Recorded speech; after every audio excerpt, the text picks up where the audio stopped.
Hello everybody, welcome back to my channel. So today is going to be a little bit of a different video, kind of just me telling a story for you guys that I've been wanting to tell for a while.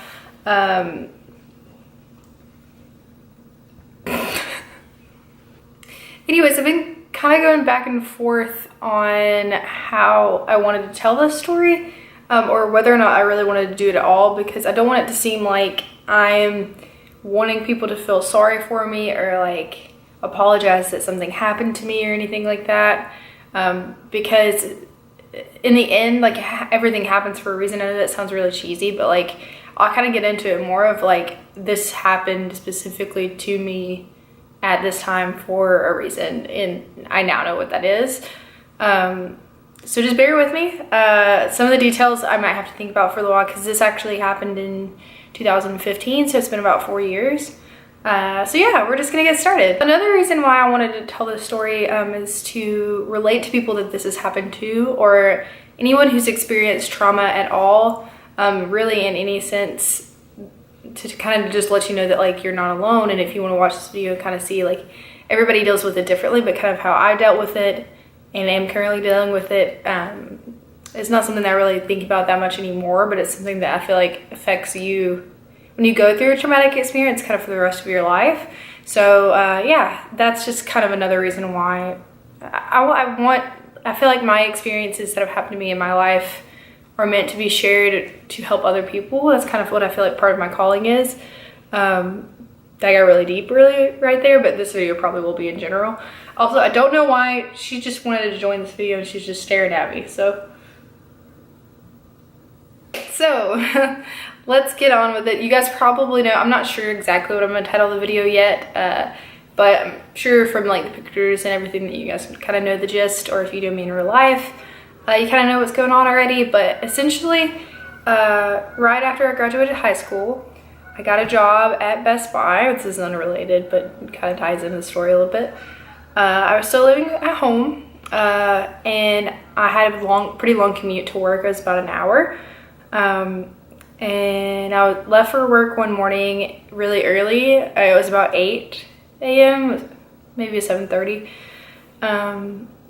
And I wrecked my car. And I really didn't think it was that bad, until I was told and like shown pictures of how bad it was.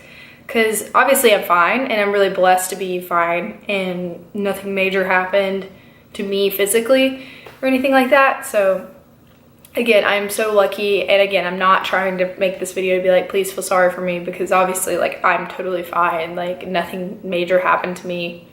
The car accident itself could be considered major, but again, like overall, I'm happy, healthy, okay. So, but anyway, so I left for work. Everything was normal. I wasn't tired, anything like that. That's another thing that people were like, oh my God, you fell asleep at the wheel. No, I did not fall asleep at the wheel. That's exactly not what happened. If it did, I would be honest about it and say, oh, I fell asleep, drifted off the road. That's what happened. But no, that is not what happened. So I left and got about probably like 2 miles away from my house, not very far at all. And the roads were wet because it had just rained overnight and that morning. It wasn't currently raining, but it had like rained a lot. I think it was actually, maybe it was drizzling just a little bit, but nothing too major where I would have like been extra cautious, unfortunately. But I wasn't being reckless. I've never been a reckless driver. I've always obeyed the laws. I wasn't driving too fast. I was driving the speed limit. If I sound a little funny, I'm sorry, because I'm sick, or I have been sick. But anyways, yeah, so the only thing that happened, I got a little bit distracted because I was changing a CD in my car, which is a normal thing that people do when they're driving. I feel like that's not out of the ordinary or something you shouldn't do when you're driving. Obviously, you should still be paying attention. To kind of give it a little bit of context to people who don't know, I was on a highway, like just a 2-lane highway, like one direction. Well, like, I mean, but you know what I mean. Anyways, so I was just on the highway, and on either side of the highway were just houses. So I was driving, the roads were really wet, and I went to change the CD, looked down for a minute, looked back up, and my front right wheel had gone off the road a little bit. I was like, oh crap. So I knew in my head, I was like, I don't need to overcorrect and do anything like that because I know what happens. And so I eased myself back up on the road because there is a little bit of a lip. I eased myself back up on the road. And when I did that, because the roads were so wet, my back end slid. So like I was like this, and my wheels went this way, and I eased back up on the road. My back end went out like that and started to slide, and I could hear my tires like sliding on the water on the road. And then I kind of panicked a little bit and jerked my wheel like exactly what I was trying not to do, the other direction. And I drove a Ford Explorer, as many of you know, is very top heavy, so we'll get to that later. Also, if I'm laughing and smiling in this video, please know, like, it's been 4 years, so I can look back and be not like humorous about it, but like I can look back and not be upset because, again, I'm, by the grace of God, like, okay. And I'm just trying to retell the story as best as I can. So yeah, this part is kind of hard for me to remember because leading up to the accident, I don't remember a whole lot because I hit my head and it knocked me out. But I'll get to that again in a little bit. But right off the road, there's ditches, like a big ditch right before the people's yards that live right there. And this is all just now what I've been like kind of context clues like figured out because I don't remember the act of this actually happening. But after like I kind of overcorrected and then slid, I hit the incline of the ditch and rolled my car over 6 times through the yards. They say it was like 6 to 7 times just by the marks on the ground and like where my car ended up. But I had no idea that happened until much later. I'm assuming like on the first like go around that I hit my face and it knocked me out. Because from what I told, because the people were like, okay, like what happened? I think they were just trying to figure out like how I wrecked, because it was a one single car wreck. They didn't really understand like how I got there. But I was like, yeah, so I ran off the road and obviously I knew I landed, because I landed upside down, the car did. So obviously I knew somehow I got upside down. So what I thought rationally in my brain had happened, because obviously I would remember rolling that many times. But what I thought happened was I just hit the incline of the ditch and then my car just like, boop, just like landed over. That's not what happened. So essentially,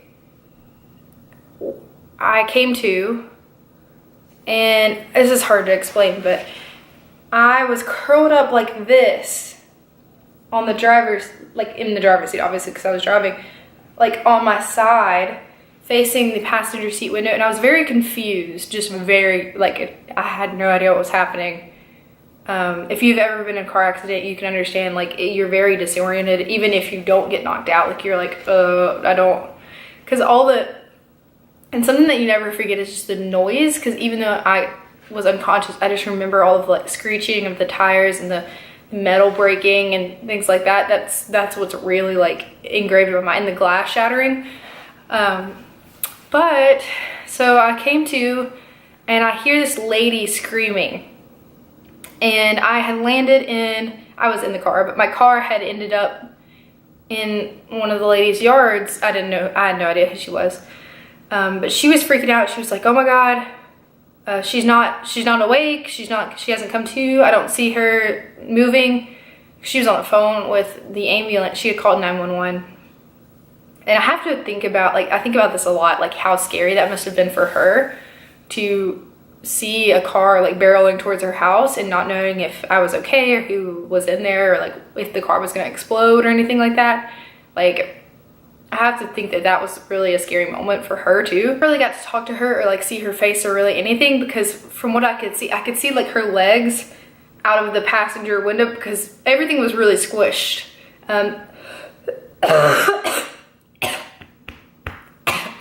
Everything was really squished, so like I was like scrunched up in my seat, and And I knew something was really wrong because like I should have been hanging because I was upside down. Like I should have been hanging from my seat, but I wasn't. I was touching the ceiling of my car. So I should have known that like something major had happened. But like my car, I'll put insert pictures and everything, but like my car like accordion squished like in on itself. And if I would have been taller than what I am, then like my head would have been squished, because in the pictures you can see the roof of the car is squished around the top of the seat.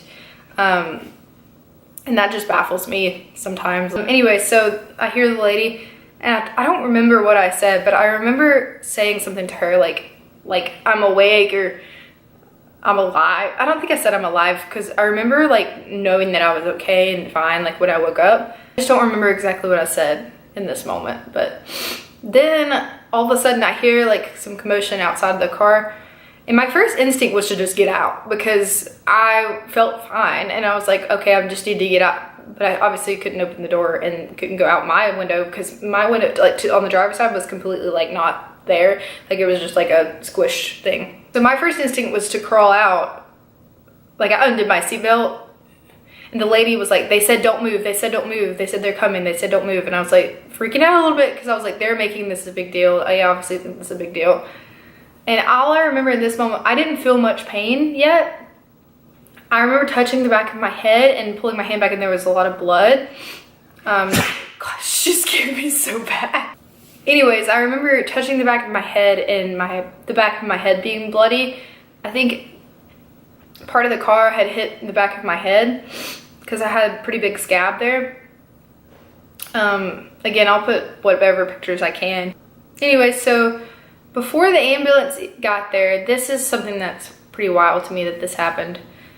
A man pulled up, and apparently he was an EMT, not an EMT, yes, an EMT driver, but he wasn't currently working. Like he just drove by and happened to see the wreck. Hello, we have a change of scenery because my camera died. I apologize if the lighting's not the greatest in here, but I need to be able to charge my camera at the same time as filming, so. Okay, so the guy came into the car. He was asking me what hurt and everything, and the only thing I could really think of was my head hurt, like I mentioned earlier, the back of my head. So he reaches over and tries to feel, I guess, to see if there was anything super wrong with my head, the back of my head or anything. And he apparently on his way in had cut himself on the glass, because all of the glass on all the windows was busted. And he got some of his blood, this sounds really gross, but he got some of his blood like on the front of my hair. I already had some blood in the back. This comes into play later into the story. And also my hips hurt. Almost like they had like popped out of place. They hadn't. But that was just immediate concerns. Like my adrenaline was going so high that like I didn't feel some of the pain that I felt later. That's pretty common with like accidents like that. Your adrenaline is just pumping so fast that you don't really know what hurts at the current moment. But I forget what he said that triggered me to just like break down. I don't really know. I think he asked like to call my parents, or like what exactly happened and everything, and all of a sudden I just started like bawling my eyes out just sitting there. I couldn't really remember my parents' phone numbers, and that kind of concerned them, but I remembered everything about me. I remembered my birthday and everything like that, because they were concerned that I had a concussion.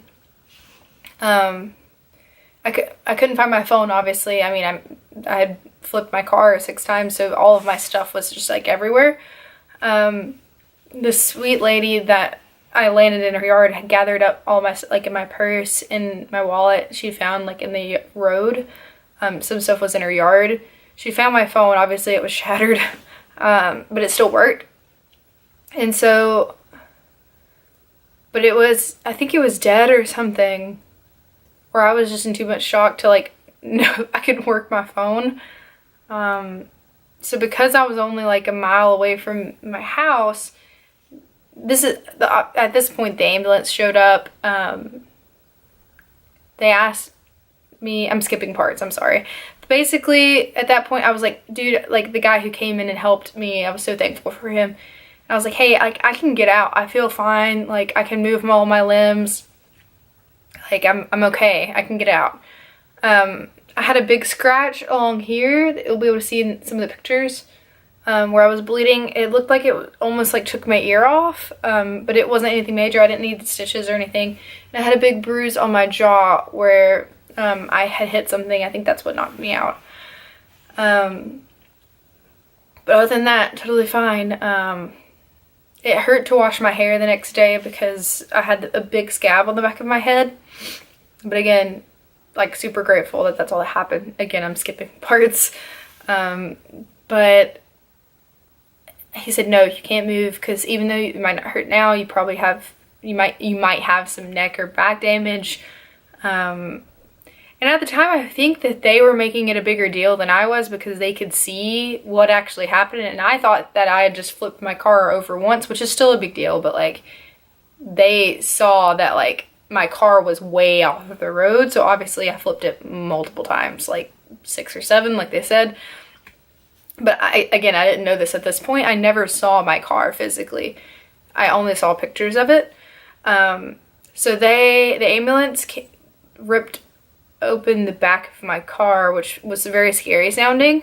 They, like, I don't know exactly what they used, but the back hatch of my car, they ripped it off and they got the gurney and they pulled me out of the back of the car onto a gurney and then raised me up and then put me in the ambulance. I told them that wasn't necessary because I'm very stubborn, but they insisted because we didn't know, like, what exactly could have been wrong and things like that, which I'm grateful for. But I am very, like, humble, like, I don't want to make a big deal out of things person, so this all was just very, like, stressful for me.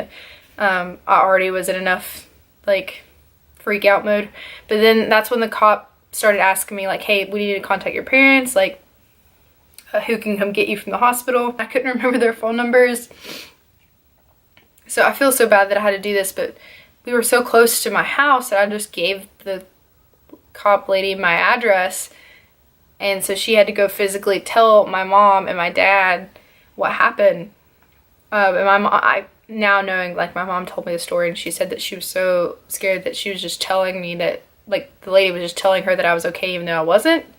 And things like that. But I just can't imagine. I'm sure that was so scary too. But they took me to the hospital. They tried to give me an IV in the ambulance and I told them no. I really don't mean to sound like a brat and I promise I'm not, but I just knew that I was okay. And I knew that that wouldn't be helpful. And to be quite honest, I just knew it was going to be a lot more money, which is sad to think about, but I already knew it was going to cost a lot for the ambulance ride. And I didn't want to have that additional cost. And I knew I didn't need it because I was okay and I was talking to the ambulance people and we were laughing and joking. Like, I was still in pain, just like aching and soreness and bleeding still a little bit, but I wasn't in any major, and they even told me that because they can't technically tell you obviously that, like, no, you don't need the IV, but I was like, do I really need it? And he goes, well, we can't tell you that, but I mean, you can tell us no. So I did, plus I don't really love needles, so yeah, I did that. And then we got to the hospital. I don't remember this part at all, like, going into the hospital. But then I got in the room and they let me, like, stand up and be, like, normal.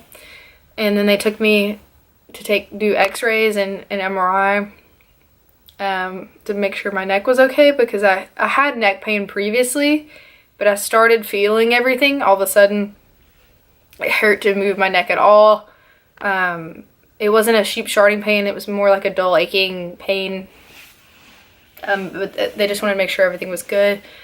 I didn't have anything immediately concerning, just pain, so I was good. The thing I really remember was the nurses were really sweet and they got me a hairbrush because I shook my hair out onto the bed and there was a bunch of dirt and just, like, grass in my hair that came into the car when I was rolling.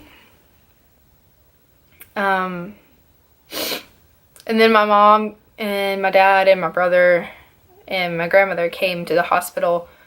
And my mom freaked out because she's, well, I mean, obviously, given the circumstances, understandably, but I remember the first thing I said to her was, "It's not my blood," because I had a whole bunch of blood right here from the man who helped me. His hand was bleeding when he came in and he touched my hair. That's just a funny thing that I remember, is that's the first thing I said. But I got to go home pretty quickly because I was okay. It really hurt to walk at all because my hips hurt from being just like jostled around, I guess. It was just really strange. Like, I've suffered from anxiety for a long time, but I wasn't even necessarily scared to drive. The whole experience just kind of affected me a lot. It still kind of does. Like, I don't really believe that it happened to me, really. And like, when I tell people the story and like show them the pictures, if they're curious, they're like, "Oh my God, like I can't believe that happened to you." And I'm like, yeah, neither can I. Like, I really can't. But yeah, it's just crazy how like events like that can really affect you. But I like, again, like I said, I like to use it as a positive thing to talk to people about, like, yeah, I'm still here and I'm fine. Like, you can go through things and they can either grow you or destroy you. I mean, so anyways, got back to the house, laid down, obviously, and my dad and my brother went back to take care of the whole like scene, I guess is what you would call it, like to talk to the cop and everything. When they came back, they had taken pictures that I'm going to show you guys, and my dad asked me what I thought happened. And I told him, I said, "Well, I know I ended up upside down. I guess I just hit the ditch and just rolled over." And he goes, "No, honey, like, your car was not even near the road. Like, there's tire marks all the way there and like big, huge chunks of the grass missing where your car hit the ground. And they estimated that you rolled about 6 or 7 times." And I just kind of sat there and I was like, that's not possible. I don't remember that. And then I kind of like pieced it together, like, oh, well, I wouldn't remember that. And then I kind of realized that at the time I hadn't realized that I'd been knocked unconscious. I thought that that didn't happen. And so I started like piecing that all together and be like, oh, okay, well, yeah, that definitely could have happened. So yeah, it's just very strange to think about and kind of like reminisce on. But anybody, I mean, has been through something like this knows that you kind of shut that part off in your brain. Like, you don't want to relive those real moments, like how you felt in that moment, how you felt in those moments after. But I think it's really important to express that. I was scared for a while to drive, especially in the rain, and sometimes even still, even it being 4 years later, I don't want to drive in the rain or just drive at all. And I get really nervous in the car with other people sometimes. Seeing accidents triggers me sometimes to be really nervous. And like makes it worse for me after that. But I feel like I'm in a really good place. And yeah, so if you guys have any questions for me, just let me know. Again, I know my story, it's not something that, like, I didn't have anything major happen to me. I was in a pretty bad accident, but again, like, I'm just so grateful to be here. And I think that really helped me understand how important it is to focus when you're driving. Even though, again, I wasn't texting and driving or going over the speed limit, or I didn't fall asleep, but like, it really kind of made me understand how important it is for your safety and for others. And it really kind of just came full circle to just how short life is. And I don't want that to sound dramatic, but there's some people who haven't come out of those things, who don't make it out of those things, and that's it. And that could have been it for me. Like, I definitely could have died. So yeah, that's kind of crazy to think about, but it's definitely true. And I guess coming so close to that and like knowing that was such a real thing is something that I think about sometimes and value life and experiences a lot. So yeah, I hope that that brings you some clarity. If that's something that's happened to you, I would hope that others would look at it that way, especially if you had a similar circumstance to me, where sometimes I feel like I'm not allowed to feel not grief, but sometimes I feel like I'm not allowed to experience that trauma again because nothing actually happened to me. I do live with chronic neck pain, and I will for the rest of my life. It's just something that I'm gonna have to deal with. And I do have migraines from that. That's not fun to deal with at all. And I do take medication for that. There are other things I could go into to fix it, but it's more invasive than I feel like I want to go at the current moment. But again, I feel like I just didn't necessarily deserve to kind of feel those feelings because I wasn't immediately hurt from it. But that's not true, and it's not true for anyone else. So, I mean, your trauma is yours, and dealing with it is important. No matter what that looks like for you, or no matter what happened to you, it's important to feel those feelings and to get help if you need to, or to just talk to someone who's experienced a similar thing. So that's the main reason why I wanted to put this out here, is in case someone else is struggling or has had a similar experience and just wanted to talk about it, or maybe my story would kind of help, and in case anyone's curious about it, I guess. So, all right, you guys have a great rest of your day, and again, let me know if you have any questions about anything, and subscribe if you haven't already, and I will see you next time.